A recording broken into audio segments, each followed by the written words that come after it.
Now, when you think of like promoting something, what do you initially think about? Maybe like cheesy giveaways or like slick salespeople who are just trying to get you to buy something. That's at least what I think of when I think of promoting something. Or I think of like a club promoter, like a super sketchy dude who's just trying to sell you a bottle at the club. Well, I'm here to tell you that promoting your YouTube channel is very, very different than all of those things, and you can actually do it with a lot of dignity and be able to keep your brand very safe in the meantime. Keep watching.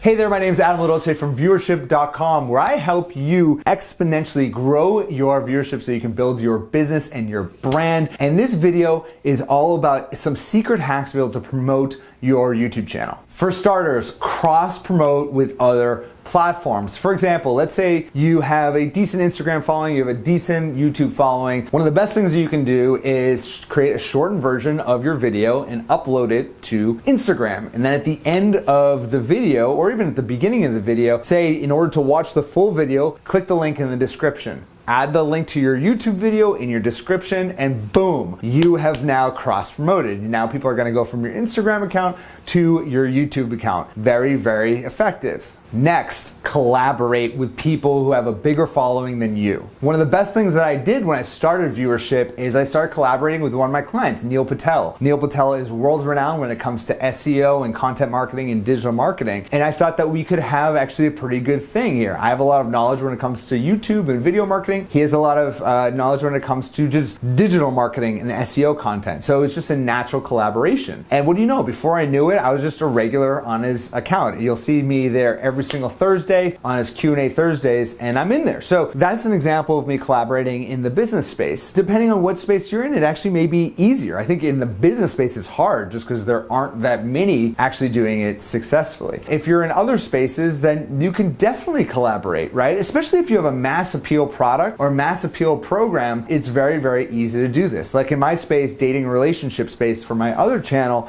and my other brand, it's super easy to collaborate with other YouTubers who have a big audience, because chances are, let's say I collaborate with someone who has an audience of women from the ages of 20 to 35, chances are there are millions of women in that audience that'd be interested in my sexy confidence programs. So that's a great way of collaborating. The only thing I found to be difficult about collaborating, in all transparency, is in order to create great content, you have to meet up with each other, right? If you don't live in LA, I happen to live in Boston, most of the collaborations with good YouTubers, they all happen in LA. So it's one of the downsides, but if you're just starting out from scratch, I fly to LA to work with Neil every couple months to shoot the video. It's worth it for me. Kind of just depends on how dedicated you really are. Next, use email marketing to capture your leads, your audience, your viewership, and then make sure you send them new videos every single time you release a new video. Don't rely on YouTube subscriptions, right? Like you can have 300,000, a million subscribers, but not every single one of those subscribers are going to get notified whenever you release a new video. That's why I love email. That's why I even love Facebook Messenger, right? These are ways that you can be able to connect directly with your viewership or your audience in a more direct way. I will anytime I release a new video to YouTube, and what I find is anytime I do release a new video, I will send it within the hour to my email list of over 100,000 people, and I'll find that instantly that boosts the video, and YouTube really likes that. They like when you're promoting it from other platforms as well, because YouTube wants all the attention. Next is use YouTube ads. Nowadays, you really have to pay to play. You have to pay to play in a lot of these platforms. Facebook did this a long time ago where, some people had Facebook pages of like 2 million likes, and then overnight, Facebook decided that they're not gonna let content reach those 2 million people. You have to start paying for that. And YouTube hasn't done that as aggressively with their subscribers, with YouTube subscribers, but they're getting there, right? YouTube is starting to understand there's so much value in getting your videos in front of people. And even if you have, let's say I have 300,000 subscribers, they're starting to find that that brands like myself will pay in order to reach those people. And it's worth it, right? I'm happy to pay thousands of dollars to be able to reach my audience because I have a business model behind it. So these are things you want to think about with your own business if you do have a business. If you don't have a business, you want to have some type of way of monetizing, whether it's coaching, consulting, selling products, what have you. You want to have some type of business model in order to, and sometimes it can even be just upgraded content, better videos, right? Or it could even be Patreon for quite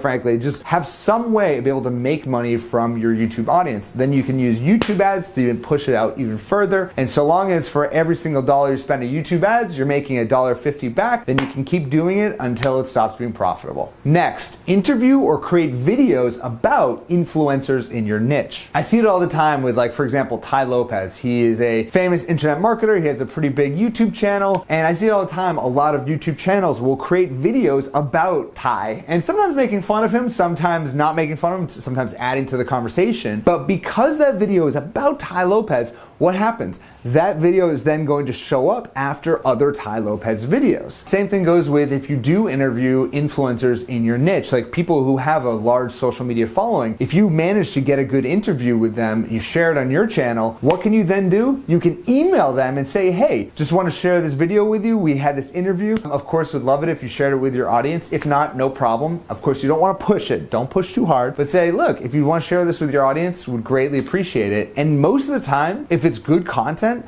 they're going to want to share it with their audience. Why not? It doesn't matter to them, and you get to kind of draft and kind of steal their audience in some ways. Now, don't do it unethically. Don't do it just to like maniacally steal the audience, right? Do it because you want to add value just to the whole conversation. Next, create Q&A videos from comments in your videos. There's no better way to be able to engage and get your audience excited than showing that you're reading every single comment, be able to respond to those comments with text, but also creating videos that directly responds to questions that you're getting. Right now, this channel is pretty small. We don't have that many comments on it, but I'd love to hear your comment. Leave a comment below, any questions you have about this, and I'd be happy to answer this in a future video. So go ahead, leave that comment. I'll end this video with this, but I appreciate you being here. I appreciate you being a part of this amazing community. And look, I know promoting your YouTube channel can be hard at first. I know it can be scary. I know it can be difficult putting yourself out there, but I need you to believe in yourself. I need you to believe in your content. And even if you feel like it's not that good right now, it'll get better. It gets better with every single video that you release. And if you can believe in yourself and believe in the message that you have to share with this world, then I assure you that your community will also believe in it as well. So thank you again so much for watching. Again, if you enjoyed this, please give it a like, comment, subscribe, share, do all that good stuff. And finally, if you want